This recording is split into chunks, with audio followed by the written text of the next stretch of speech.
الحمد لله على السلامة يا مدام. الله يسلمك. نادى الحين هكذا عاد سيرة جاية للجامعة وأنا أجلس في البيت وحدي أموت جوع. أنا ايش أسأل السؤال واحد، ليش تزوجتش؟ قولي لي. طيب تمام، ذا الحين سأجهز الغداء ربع ساعة وهو جاهز. عاد أريح على الغداء ربع ساعة لو ما يجي. كلا. يعني ما افعل؟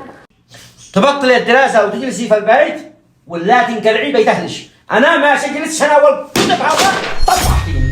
مالك ليش تجيب الخطب هكذا؟ مالي شيء يا بنت الناس، أنا قلت لك كلمة واحدة، يا تجلسي في البيت وتقعي مرة يا تسيري بيت أهلش.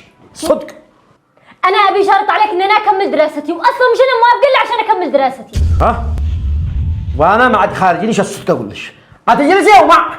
ما أجلس، مش أروح بيت أهلي ولا إن أنا أفلت الدراسة. روحي. أنت طالق.